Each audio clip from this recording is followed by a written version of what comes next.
Morning. It's still morning. Got my trusty leaders book. Actually wrote down some things today. Good to see you. This is actually my leaders book from one of my deployments. I've still got notes in here from missions I went on. Morning. Grid coordinates. Probably got some stuff I'm not supposed to have in here. I've got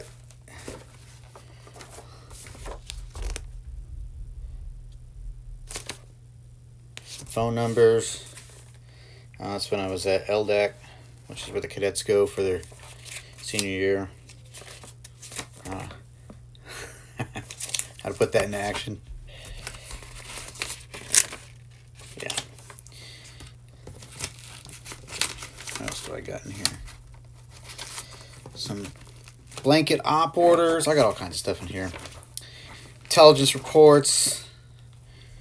And notes from meetings I attended while I was overseas.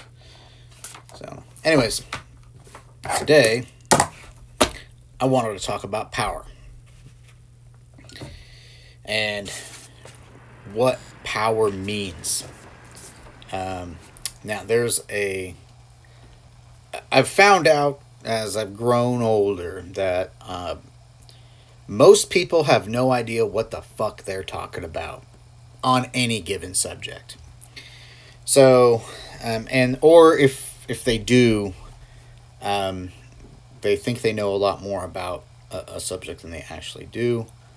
And, they only have, if you were to, the deepest the ocean can be is over 7 miles deep. And the depth of their knowledge when it comes to understanding some things might only be a foot. And they think that's enough. Now, I'm not saying you can be knowledgeable in everything. You can't. It's impossible. There's too much to know.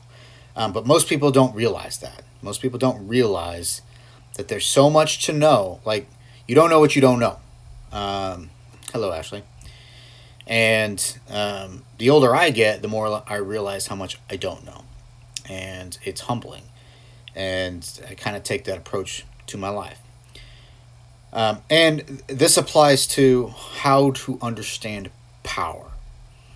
Now, why do I want to talk about power? I want to talk about power because the average citizen's lack of understanding of power and how it works is going to get us in a lot of trouble as a country. We're not going to survive it if we don't wake up and start understanding what's happening around us. We're going to lose this country. So, with that being said, let me break it down. First off, there is hard power and there's soft power. And what I found is that conservatives generally really lean back and identify with the hard power aspect of it. And they're more willing to use the hard power aspect of it. And liberal types, left-leaning types are more comfortable and better at utilizing soft power. Now, what is hard power and soft power?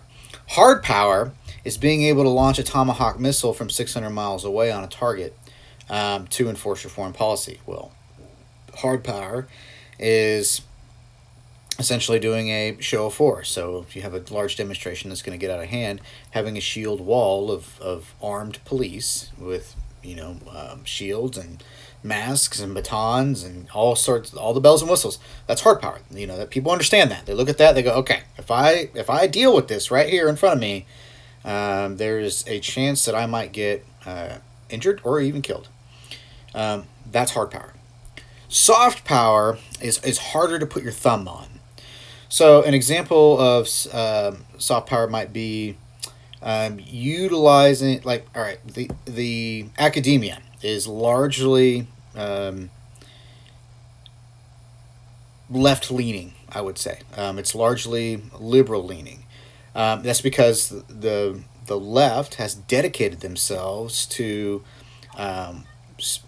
dealing and working within our academic systems to overtake them, which means that they're able to utilize that power by either through intentional or unintentional bias, teaching the next generation of people who are going to be the leaders within the country with that bias, whether it's intentional or not. Sometimes it is, sometimes it isn't.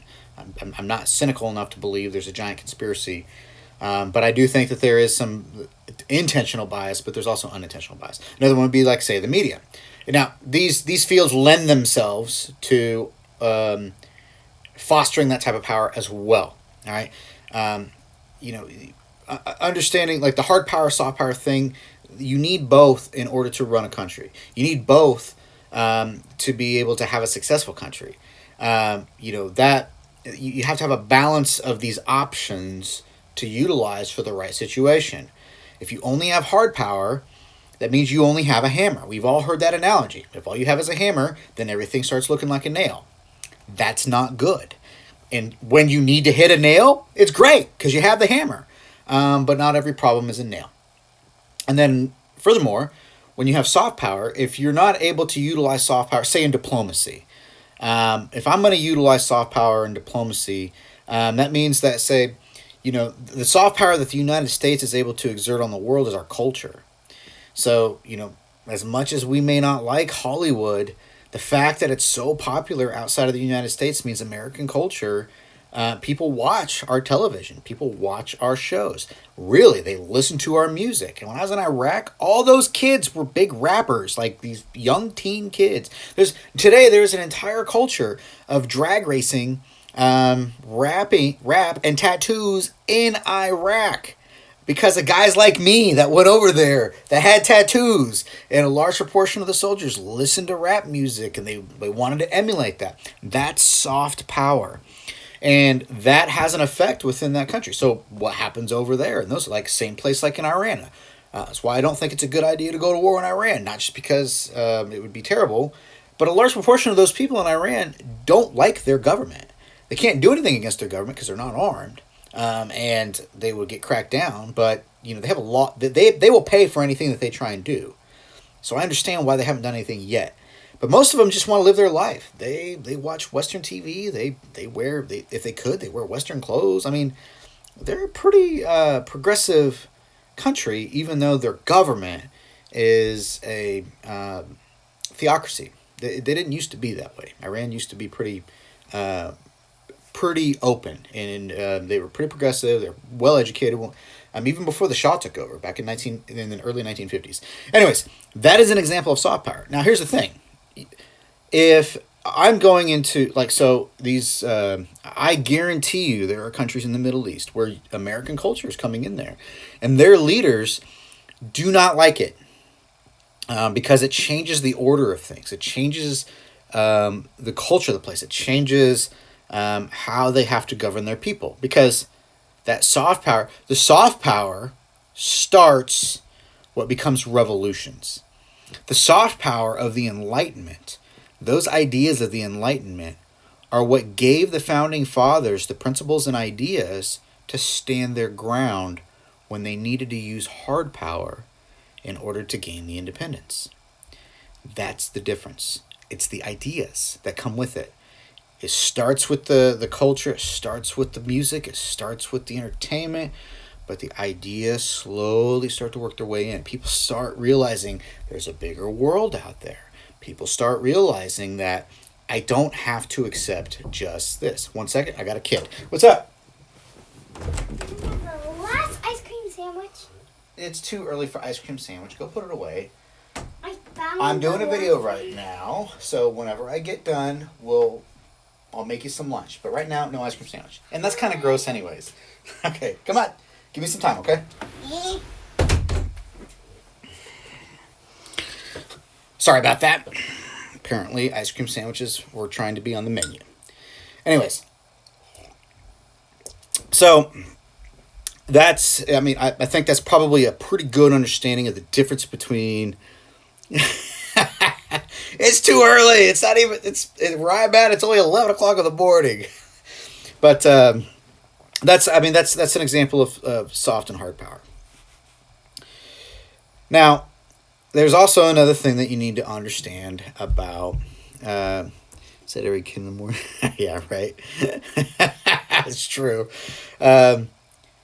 Public will versus public interest. Now, if you're the people that are in charge, if you are the people that's you know, at the helm of the ship, pointing the direction on where to go, there's a balance you have to play. Even if you're, say, like a dictatorship. This is true no matter what. It's harder the more representative your government is. But every leader in history has had to deal with this problem. And it's public will versus public interest. What that means is the people want you to promise them shit. Some of that shit is needed. A lot of that shit is not needed. However, if you're going to stay in power and not end up hanging from a rope at some point, you have to balance that. I mean, that's how it was in history for a long time. The leader was only in charge long enough until he had pushed the people to a point where they said, "Screw this! I don't have anything else to lose. Let's kill this fucking guy and put somebody else in." That happened a lot. I mean, that happened a lot throughout history. So you got to balance this act between, but at the same time, while you're trying to balance like what the people want, I mean, and a lot of times the people is the mob. A lot of times the people they don't want what's best for the country. They want what's best for themselves. Now, I'm not saying there's anything wrong with that, but here's the difference. When people want what's best for themselves and not necessarily what's best for the country, that means they're willing to utilize the power of the state to get those things for themselves. Now, that can be a problem. So your job as a leader is to kind of be like, all right, well, I'll give you some, but I can't give you everything. And at the same time, you still got to run this country. So the public interest means what's in the best interest of the public. What's in the best interest of the country.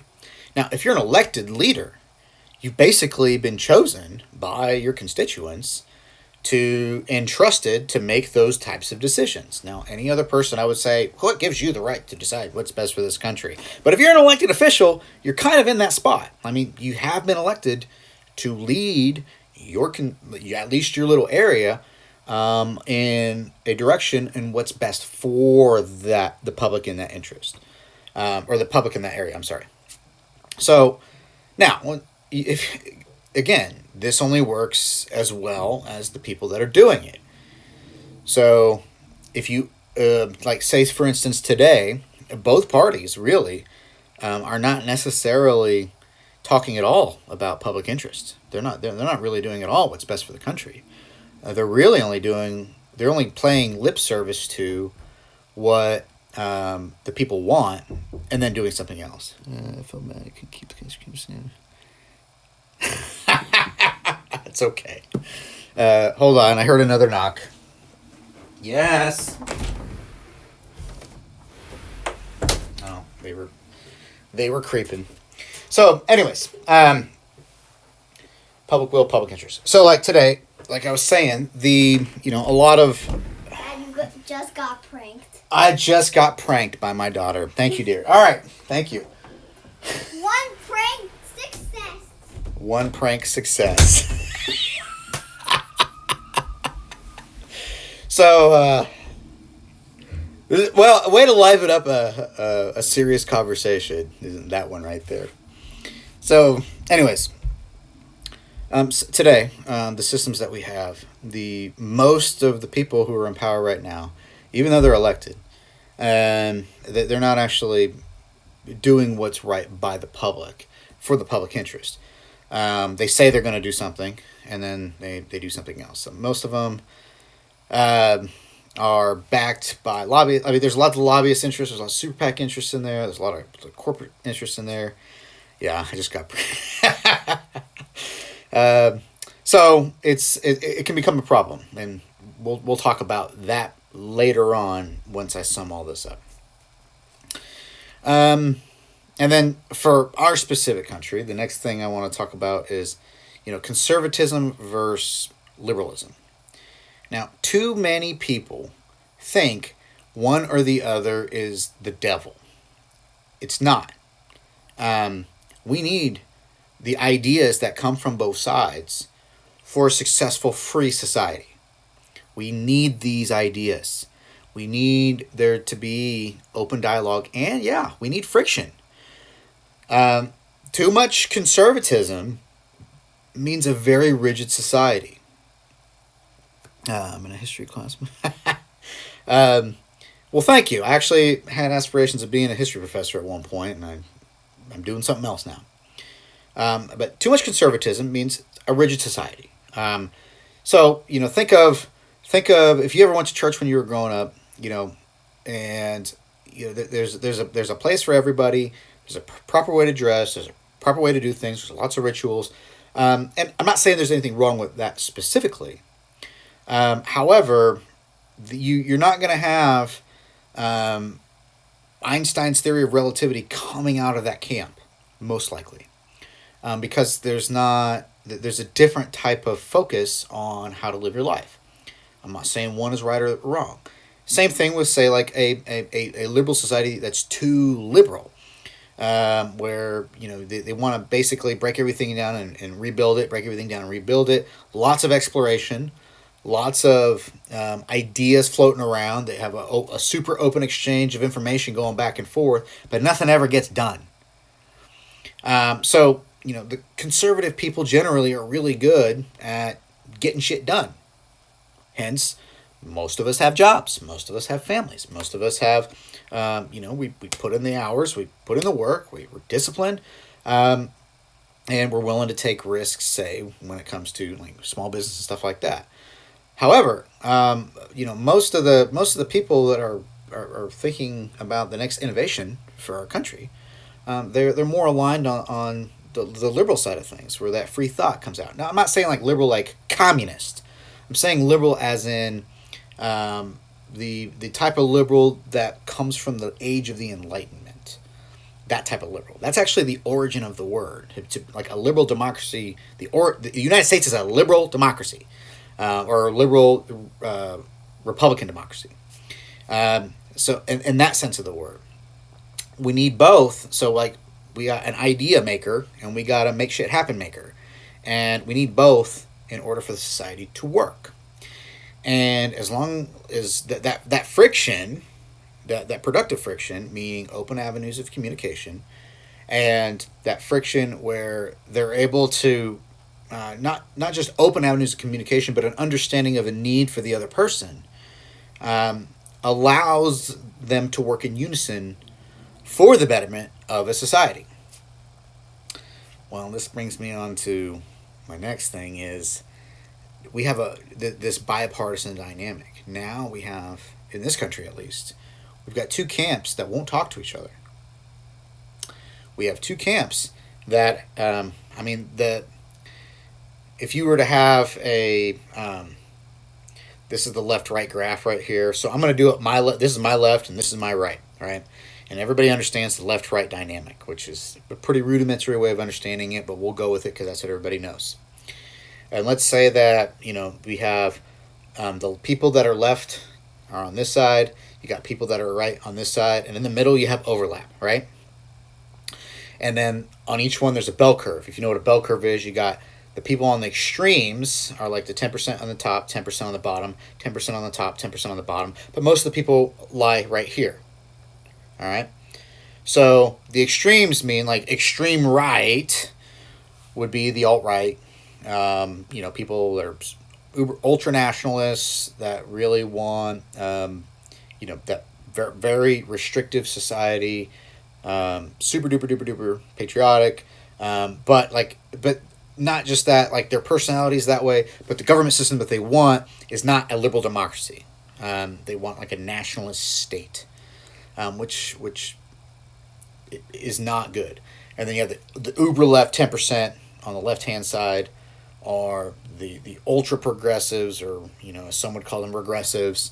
And whether they know it or not, most of them don't even know it, but a lot of them, whether they know it or not, essentially they have this idea of a utopian type society that can be created if only we tore this one down. That's that, like I talked about, like these ideas that are flowing through, and you need to tear it down and rebuild and try new things. Well, that's where this dynamic, that's where it ends up in the communist side of it. The communist side of it is the tearing down of society for a utopian state. There's a failure to understand, there's a fundamental misunderstanding of human nature with this idea of utopia. Anyways, but most people, 60% of the people are intersecting in the middle here. All right? Now, here's the problem. Over the last 20 years, the right has pretty much stayed consistent. Now, the extreme on the right has gone to the right, but pretty much everybody else has stayed the same. The left, on the other hand, has shifted considerably. So, I saw a statistic the other day. Tim Pool posted this up, but if you were a moderate leftist and you voted for Obama back in 2008, you are closer to the Republicans today than your far left as far as where you align on the spectrum. Hi, good to see you. So, there's a giant shift to the left, which means that there's gridlock. So within our own state, this power gridlock means our elected representatives. I mean, I don't think there's anybody that can deny that we have gridlock right now, and I don't see an end to it. I don't see an end to the left-right dynamic in our country drifting away from each other to the point where, it's openly hostile now. And the rhetoric is only getting more extreme over time. That's how that works. It's just like an escalation to a war. It's like an escalation in an argument. You don't start an argument just screaming at each other right off the bat. You start out with some quibbles back and forth, and then before you know it, you're at a full roar. Or if you're in a fight, there's some back and forth first before somebody throws a punch. So, this is how human nature is right here. Like, very, very, very, very few times do people get in altercations completely unprovoked. Most of the time, there's something. There's a starting incident, and it goes back and forth, and one side feels like they've been done wrong, and then they get to whatever. Like, we all know how that works. Well, this is happening on a national scale. And the problem with that happening on a national scale is everybody's armed. So, this bipartisan dynamic, before it worked, the founders actually weren't real big on like a two-party system, but that's just kind of how it made things easier. The problem with the two-party system is that they can be hijacked essentially. We have lots of special interests on both sides. If you look at our parties right now, what do they really disagree on? Your run of the bill outside of like the extremists like Ocasio-Cortez or Ilhan Omar. Like, I'm talking like your standard Democrat versus your standard Republican that's been in office for 8 years or more. They're going to keep us in wars. They're always going to bail out corporations. The military is always going to get that check. Now, I'm not saying the military shouldn't get a check, but I don't think they should get a $700 billion check, because I know most of that, like a good portion of that's wasted. I know that just because I was in the military and I saw the fraud, waste, and abuse. And I can extrapolate from the military. If it's bad in the military, it's just as bad or worse in the rest of DOD. DOD accounts for a massive portion of our budget. And this kind of goes into the nature of how, so like when you start out with small things, it's just like when you have a small organization. When you have a small organization, you're growing, but it's easier to control. It's easier to see where things are going. There's not a lot of, there's not as many pots and stuff to put your hands in. But as that organization grows, you can't see everything. You don't know what's going on behind the scenes. You have to trust your subordinate leaders or your subordinates to do the right thing. Some of them will, some of them won't. Most of them will, some of them won't. But as it grows and grows and grows and grows and grows and grows and grows, there's less efficacy in the quality of the quality management. So like every production company's got a QA system, right? So you're able. Most of the QA means that they come in, they check random samples of stuff to see what the quality of it is. Does that mean they catch everything that's wrong? Absolutely not. They keep it random, and maybe they'll catch one, but that means that there's probably a lot more that are getting through. That's how that works. Well, it's the same thing when you're vetting for like running an organization, any organization, to up to and including a government organization. The quality management that you have from, say, the founding fathers to today, we're largely like, it's just like any company that hasn't had to compete really. Like, look at our motor companies that back in 2000, like basically from 2002 to 2008, they didn't really act responsibly and they got bailed out. Well, when you don't have to be efficient and you don't have to worry about the consequences of your poor decisions, then what's going to happen? Human nature is going to take over, and people are going to start grabbing what they can, especially if they know they can get away with it. That's what we have now in this country. We have a large proportion of our population that is grabbing what they can, and we have another portion of the like a lot of conservatives like to pat themselves on the back like they're reasonable people and they're the reasonable ones in the room and liberty and however like the conservatives have been slowly losing ground over the last 50 years. Why is that? It didn't used to be 80-20 in the universities leaning towards leftist ideas. It didn't used to be 90-10 in the media leftist ideas. The political correctness that we all, just absolutely cannot stand.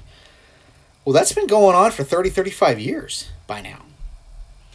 And, is it free speech? A lot of people will say that that's an expression of free speech and people should act like adults amongst each other and there shouldn't be an intermediary person in between. Well, I mean, like, are we conservative? Like, what have conservatives actually done? You can be reasonable, but if you don't actually stand up for your principles, what does that mean? One thing I'll give the leftists is the ones that are doing shit, the ones that are out there, yeah, you can call them bitches all you want, but at least they're doing something. They're at least standing up for their principles. They may be fucked up principles, some of them, but at least they're standing up for them. But a lot of conservatives, they're a lot of talk, but and I got it. Like, we got jobs, we got families, we got kids, but the longer, if there's no push, the reason why the left has been able to go that far is because the right has remained stagnant. There's no backbone on the right. Not today. There's none. There's no backbone. That's how Trump got elected. That's why he resonated with a lot of people, because he was finally willing to say, enough. Now, love or hate the guy, it doesn't matter. The point is that he was able to throw a finger up to the crazies on the left. But the establishment Republicans, they haven't had a backbone for a long time. Now, there's some new people that are coming up, but I don't know if we're at a point where we can save it. So, and this brings me on to, can our system survive?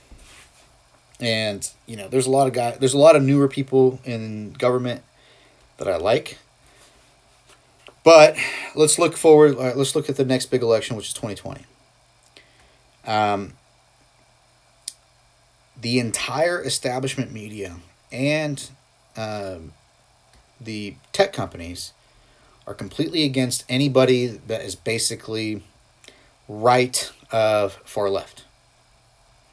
So if you're anything right of far left, you're going to get censored. You're going to get shadow banned. Getting the message out matters. This is a new virtual battle space, all right? And this is an execution of soft power on the left. This is what I was talking about at the very beginning of this when you're talking about hard power versus soft power. The left is really good at getting their message out, really good at touching at those emotions that especially young emotions. When you're young, you're naive, you're idealistic. You really, you think the world. You really believe that things can change, and you believe that you can be a force for change. And and a lot of young people, that resonates with them. And I'm not saying that's a bad thing. I'm not saying it's bad to have that mentality. It's great to have that mentality, but it can absolutely be manipulated. Same way I was manipulated. I had that idealistic ideas going into war, thinking that I was the exception. I was doing good. I was fighting the good fight. And then I got shot at for the first time, and I was like, oh shit, this is not what I thought it was. And I had to figure it out quickly. Well, most people don't have a significant emotional event that wakes them up like that. But over time, people tend to get more conservative because they understand that the conservatives kind of have a better grasp on how the world works. Basically, there's more pragmatism with conservatives, understanding that you can't change everybody or everything. You can only change yourself and your family around you. That's why a lot of conservatives are like, leave me the fuck alone. I can handle me and I can handle my people, but outside of that, that's not my responsibility. And that's okay. But when there's no conversations going on between the two people, the two sides won't even hear each other, and there's no understanding between the two. And now the two sides, the right's calling the people on the left straight up like Stalinist commies, which some of them are, but most of them are just people that think differently. And the people on the left, the progressives, crazies people on the left, are calling everybody right of communists, or like Nazis, which is also not good. Because what that means is, we're getting into the psychology of being able to do violence. If in my mind you are Hitler, I have just made you easier to kill. If in my mind you are a communist, I have just made you easier to kill. I have taken away your humanity. You are not a human being. You are this. You are something I have superimposed onto you. Object that just needs to be exterminated. The more we get of that, the more out of hand this shit's going to get. We're already there. We're already at a point in this country. This is not reversible. This talk back and forth, this is not reversible. It's going to get worse before it gets better. I've made videos before about the people wanting the Civil War. I don't think it's a good idea to be pushing for a civil war, but I don't see a way out of it. Now, is it going to be a giant civil war where we're fighting armed factions one against the other? I don't think it'll be quite like that. I think it'll be more of a low-intensity conflict. That'll be a conversation for another day. However, I do think that the country as we know it cannot survive the next 30 years. I really don't. I do not think with the demographic change, sooner or later, the breaking point is going to be when one side, it's probably going to be the right, because the right's numbers are dwindling. Over time, they're not going to be able to win any more elections. And there's still going to be a 30 to 35% proportion of the country that is still conservative. And when one faction that's a large minority feels like they cannot be represented in their government or in the public forum, and have their public will listened to, when that happens, then people start feeling like they have nothing to lose. And this would be true if it were the other way around. The point is disenfranchising an entire portion of the population based off of the way that they think, when they feel like they cannot be heard anymore.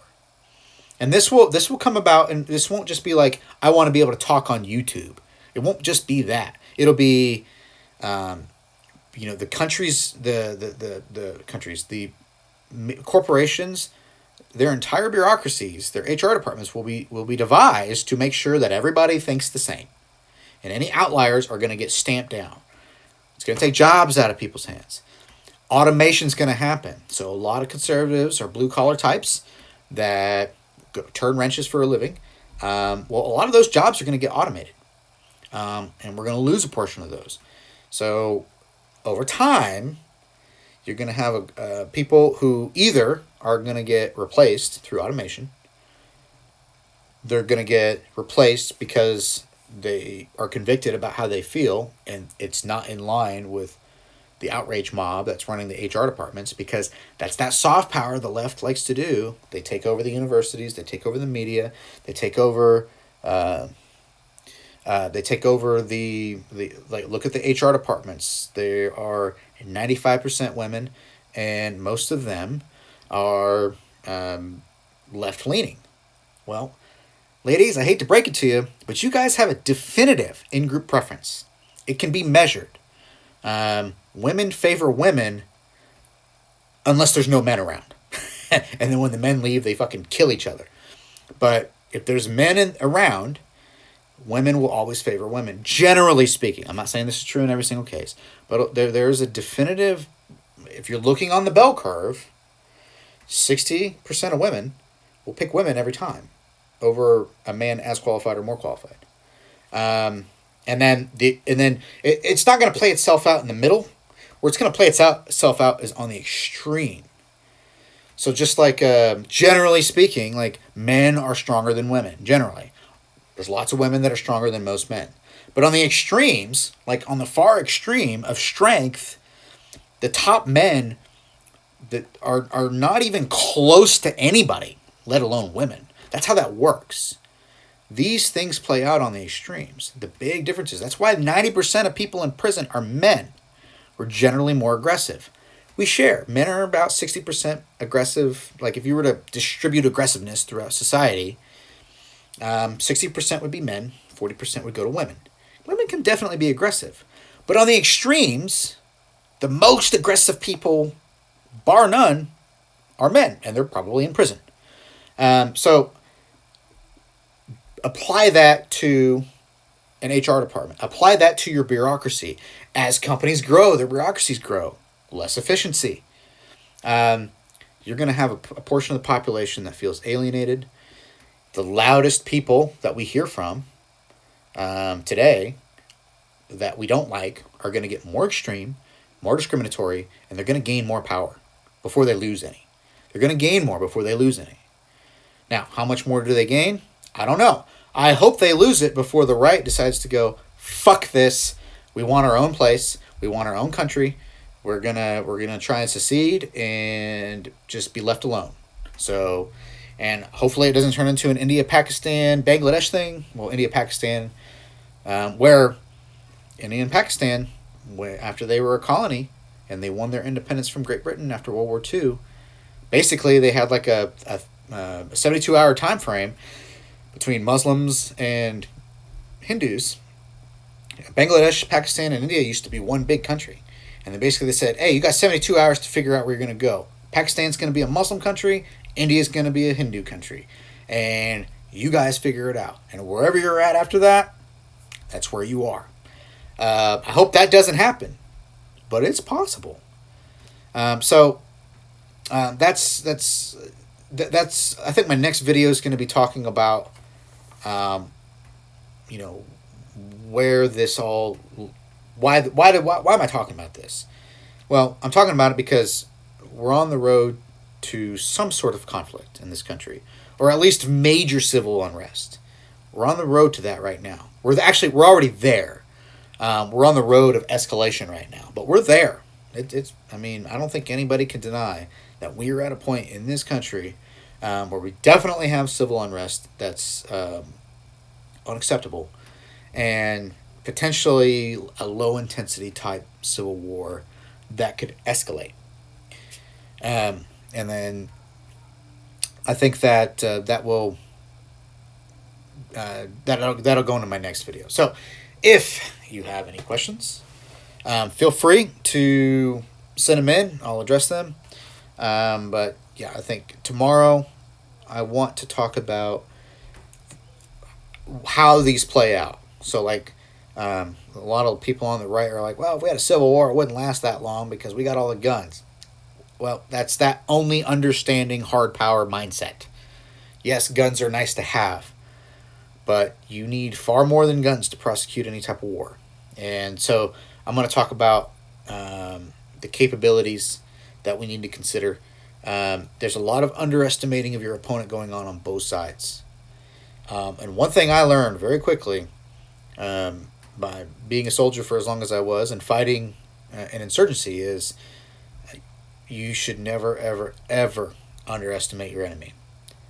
A largely not educated past the 10th grade or even not educated at all group of people in Iraq and Afghanistan were able to slow down and even stop at times the entire United States Army's logistical infrastructure within that country through the use of components and explosives that cost less than $20 a piece to make. You just because we have big guns, we got big equipment, we spend lots of money on having the most modern advanced military in the world, explosives don't give a shit. If it's a big enough explosive, it will destroy whatever it is that it doesn't matter how much you spend on it. And a couple of components, garage door openers, some copper wire, or just wood with metal tacks and wiring with a battery and some explosives. All that could defeat massive, awesome, powerful weapons and kill soldiers that the U.S. government spent millions of dollars investing in training, and get that slow trickle. We don't. The U.S. doesn't have our national character. We don't have the stomach for large war. We don't have it. I think we could have it, but we haven't been fighting for the right reasons for a long time, and that actually will go into my next thing too about moral authority. Because in order to fight and have conviction and be able to stay with it for the long haul, you got to have moral authority when you do it. So, anyways, I think that's all I'm going to talk about for now. If you're still with me, I appreciate it. You guys take care.